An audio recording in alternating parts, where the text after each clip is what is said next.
Kemudian ada hiperaktif ya. Hiperaktif ini sebagai salah satu bagian dari attention deficit disorder. Dikategorikan pada gangguan yang memiliki ciri-ciri keaktifan yang berlebihan ya. Anak hiperaktif biasanya mengalami kesukaran dalam memusatkan perhatian pada jangka waktu tertentu. Jangka waktu perhatiannya sangat pendek, mudah terganggu perhatiannya, pikirannya tidak tenang, dan tidak bisa mengontrol diri. Kemudian anak hiperaktif juga biasanya banyak bicara ya, serta tindakannya itu tidak bertujuan, tidak konsentrasi terhadap satu objek tertentu juga. Nah, attention deficit disorder ini atau anak hiperaktif ini biasanya muncul pada anak usia sebelum usia 7 tahun. Lama gangguannya itu paling sebentar itu 6 bulan. Jadi kalau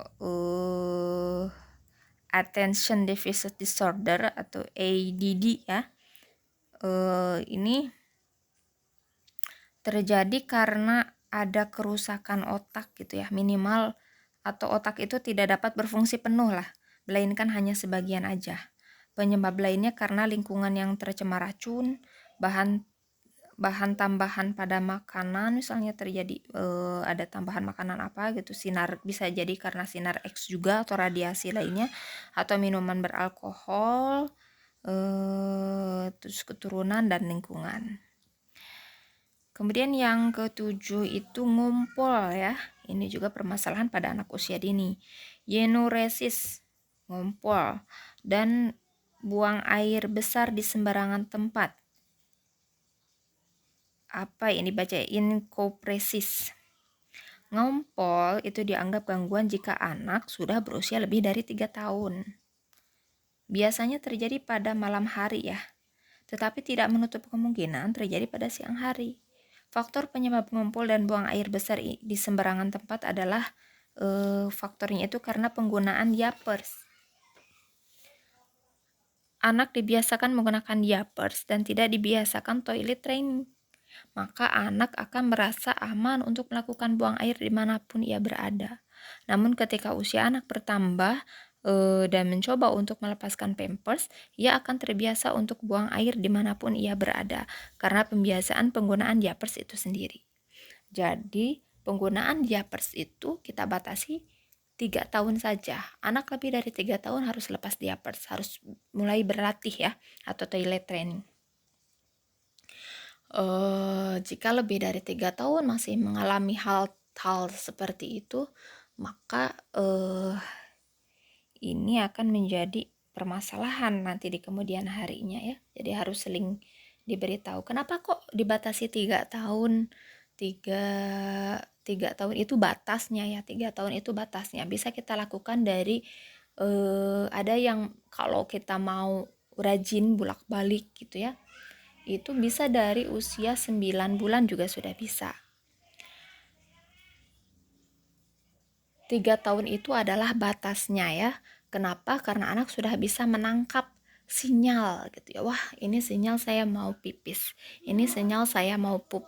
Saya harus kemana? Nah, usia 3 tahun itu batasnya. Gitu ya. Jadi sudah bisa menangkap sinyal. Sudah bisa dikasih tahu gitu. Ini WC, nanti adek pipis di sini ya. Nanti adek pup di sini ya. Nah itu. Kalau ada mulus-mulus nih perutnya ada sakit langsung ke WC ya. Kalau mau pipis ke WC ya. Nah itu anak usia 3 tahun itu sudah bisa diberitahu ya. Sudah bisa menangkap sinyal juga. Kemudian yang Kedelapan, gangguan kesehatan atau penyakit seperti batuk, pilek, demam, diare, radang, cacar, campak, dan lain-lain ini juga menjadi permasalahan pada anak usia dini. Kalau ini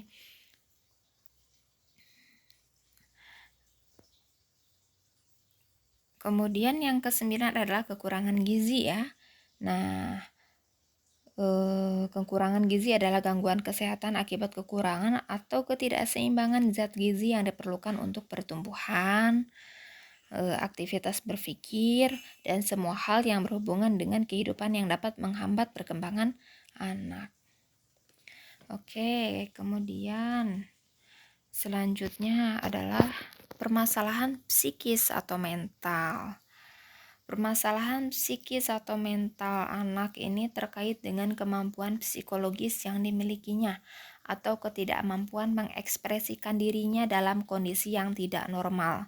Beberapa permasalahan psikis yang seringkali dialami anak adalah yang pertama adalah pada gangguan konsentrasinya. Pada gangguan konsentrasinya ini bisa berupa disleksia atau bisa berupa diskalkulia. Kalau disleksia itu adalah sebuah gangguan dalam perkembangan baca tulis yang umumnya terjadi pada anak yang ditandai dengan kesulitan belajar membaca dengan lancar dan kesulitan dalam memahami meskipun normal atau di atas rata-rata. Ya, ada 3 aspek kognitif penderita disleksia, yaitu pada pendengarannya, ada pada penglihatannya, dan pada perhatiannya. Disleksia dapat mempengaruhi perkembangan bahasa seseorang. Disleksia ini secara fisik tidak terlihat sebagai penderita ya, kalau penderita disleksia. Disleksia tidak hanya terbatas pada ketidakmampuan seseorang untuk menyusun atau membaca kalimat dalam urutan terbalik, tetapi juga dalam berbagai macam urutan, termasuk dari atas ke bawah dan dari kiri ke kanan, serta sulit menerima perintah yang seharusnya dilanjutkan ke otak. Hal ini yang sebenarnya dianggap penderita disleksia tidak konsentrasi dalam beberapa hal. Ya, dalam mengatasi disleksia biasanya dilakukan terapi binaural beats disleksia. Jadi perintah yang harusnya dilanjutkan ke otak pada penderita disleksia itu tidak gitu ya. Jadi seperti tidak tidak sadar perintah gitu ya. Jadi kelihatannya itu tidak konsentrasi gitu ya, karena yang harusnya dilanjutkan ke otak ini tidak.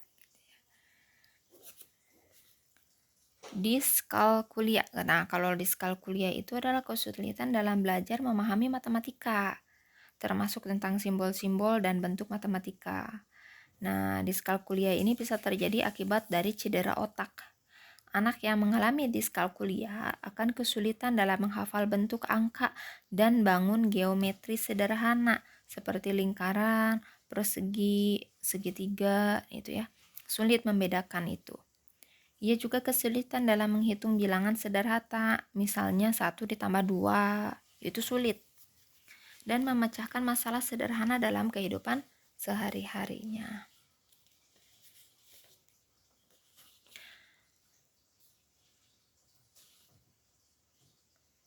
Kemudian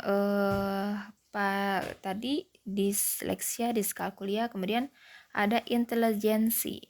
Ini baik tinggi maupun rendah ya.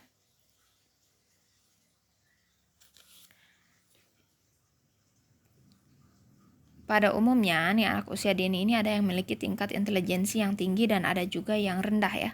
Biasanya anak yang memiliki intelijensi tinggi ia selalu cepat dalam mengerjakan tugas-tugasnya, memiliki daya tangkap dan daya ingat yang sangat bagus, dan ia pun sering mengganggu teman-temannya ketika ia telah selesai mengerjakan tugasnya. Jadi kesal gitu ya.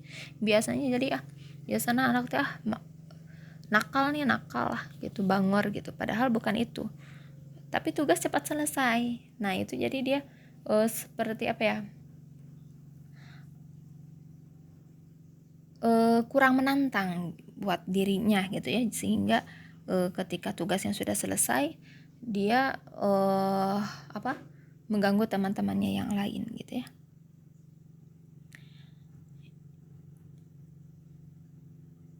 Begitu juga sebaliknya nih, anak yang memiliki intelijensi rendah, ia akan lama untuk mengingat dan menangkap sesuatu pelajaran dan informasi yang diterimanya.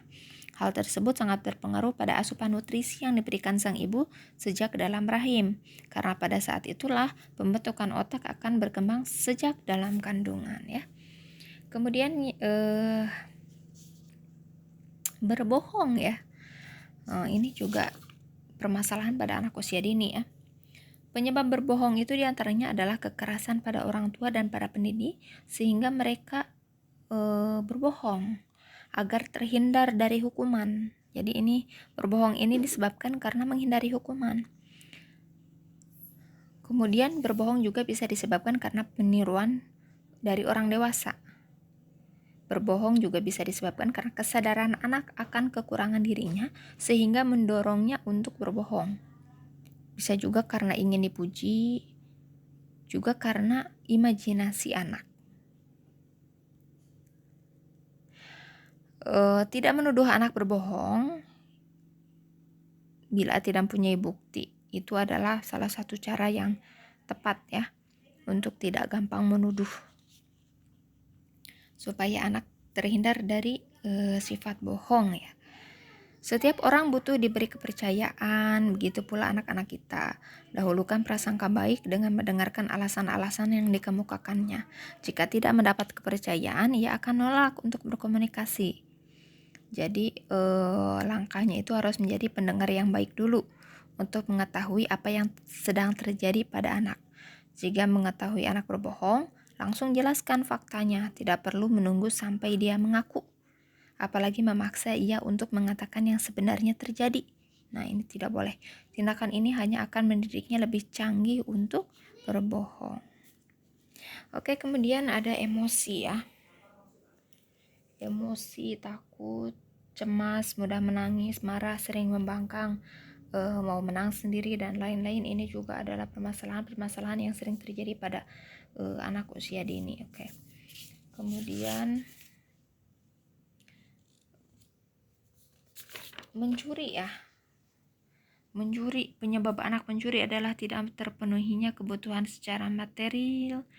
Bisa jadi karena rasa kepemilikan anak yang tinggi terhadap barang orang lain, rasa memilikinya tinggi gitu ya. Kemudian karena enggak ngerti, bisa jadi karena tidak mengerti, karena kebutuhan identitas diri, bisa karena mencontoh yang salah, bisa karena adanya tekanan ingin memiliki, bisa ya. Nah, ini untuk cara menangani anak yang suka mencuri adalah mencukupi kebutuhan anak dan memberikan pengertian untuk bersabar, mengenali pergaulan, kemudian kenali pergaulan anak ya, memberi perhatian yang cukup, menyelidiki motivasinya apa, dan memasukkan konsep nilai yang benar dan mendidiknya dalam kebenaran.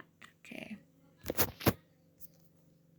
Kemudian yang bagian tadi adalah permasalahan internal pada anak usia dini, selanjutnya adalah permasalahan eksternal anak usia dini. Yang pertama adalah permasalahan sosialnya ya.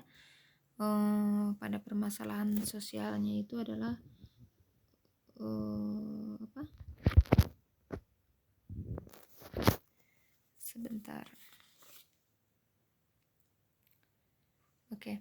Pada permasalahan sosialnya itu diantaranya ini tidak saya tulis. Ada tingkah laku agresif ya. Tingkah laku agresif merupakan tingkah laku yang menyerang baik secara fisik maupun verbal atau berupa ancaman yang disebabkan karena adanya rasa permusuhan ya. Penyebab anak agresif diantaranya karena terkekang, reaksi emosi terhadap frustasi karena dilarang melakukan sesuatu peniruan dari orang dewasa. Hal ini dapat terjadi karena pada keluarga anak agresif justru dihargai, cina gitu ya.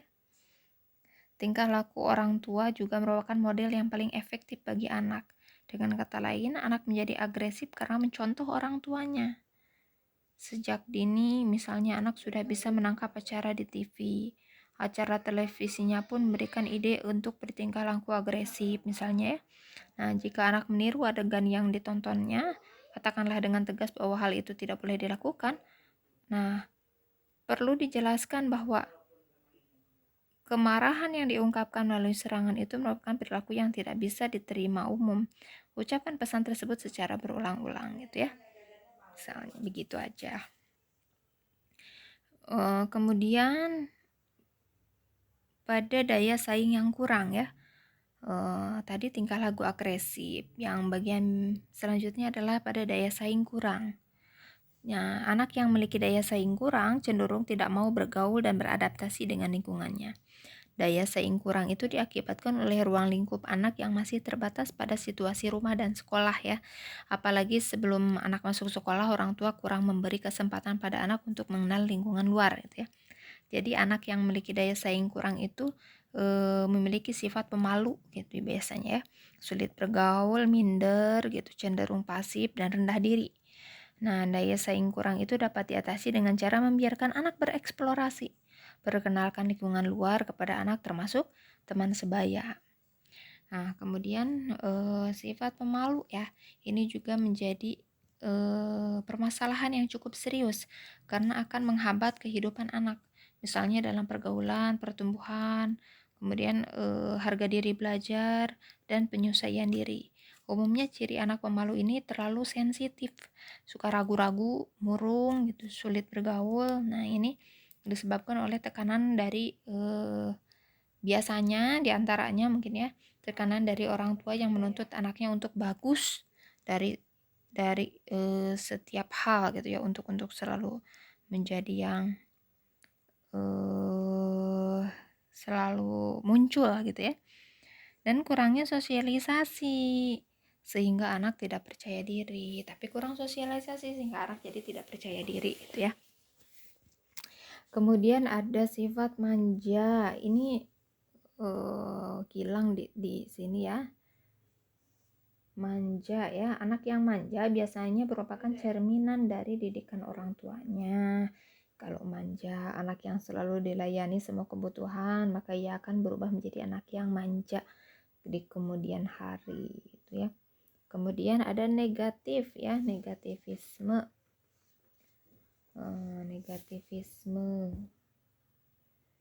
Reaksi anak berupa pelanggaran terhadap aturan-aturan yang ada ya. Pada umumnya setiap anak pasti akan mengalami masa pembangkangan nih. Masa pembangkangan anak ini akan berakhir tergantung dari pola pengasuhan yang diberikan orang tuanya. Ketika orang tua bisa menangani anak dengan benar, maka masa pembangkangan pada anak tersebut akan cepat berlalu. Cara efektif untuk mengatasi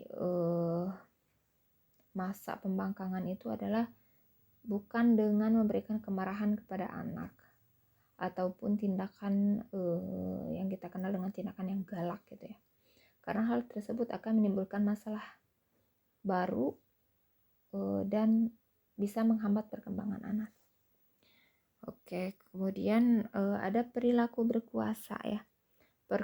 Perilaku berkuasa ini wujudnya anak itu suka meminta.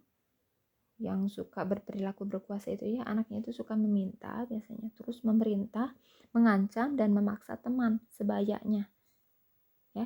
Penyebab anak berperilaku berkuasa itu karena di rumah ya anak tunggal biasanya ya. Orang tua yang selalu menuruti keinginan anaknya ini agak deketan sama manja ini. Oke. Kemudian selanjutnya adalah perilaku merusak ya. Pada umumnya anak yang berperilaku merusak ia akan membanting dan melempar barang yang ada di sekitarnya. Di saat keinginannya tidak terpenuhi, gitu ya, langsung lempar barang. Hal ini disebabkan oleh perilaku kasar dari lingkungan rumah. Berperilaku bagi anak usia dini sebenarnya rasa ingin tahu anak yang sangat tinggi.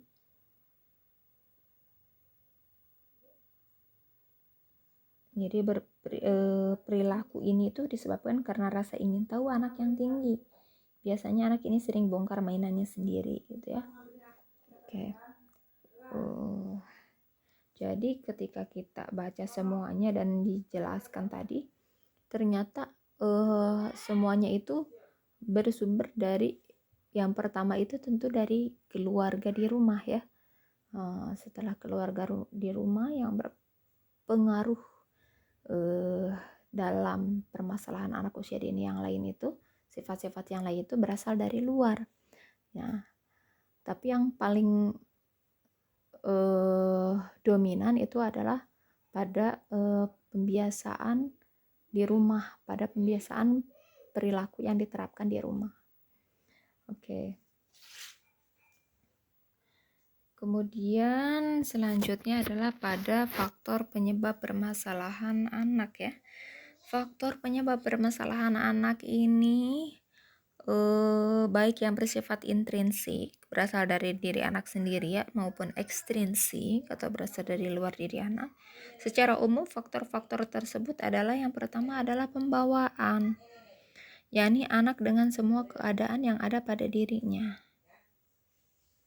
Yang kedua itu lingkungan keluarga, mencakup pola asuh orang tua, kasih sayang, stimulasi, keadaan sosial, ekonomi di keluarganya, dan lain-lain. Ini juga mempengaruhi terhadap kepribadian diri si anak itu tersebut. Kemudian yang berpengaruh lain adalah faktor penyebab permasalahan anak yang lain adalah lingkungan sekolah, meliputi cara mengajar guru gitu ya. Itu juga berpengaruh menjadi salah satu faktor penyebab permasalahan yang akan dialami si anak. Jadi selain orang tua, juga guru di rumah dapat menjadi faktor penyebab permasalahan yang terjadi pada anak. Kemudian yang terakhir adalah masyarakat. Tentu anak itu akan mengikuti di mana ia bergaul gitu ya. Nah, masyarakat juga ini menjadi faktor penyebab permasalahan pada anak ya. Masyarakat ini mencakup pergaulan, norma, adat istiadat, dan lain-lain. Baik, itu saja yang dapat saya sampaikan untuk pertemuan pertama. Mudah-mudahan dapat dicerna dengan baik. Saya ucapkan terima kasih. Assalamualaikum warahmatullahi wabarakatuh.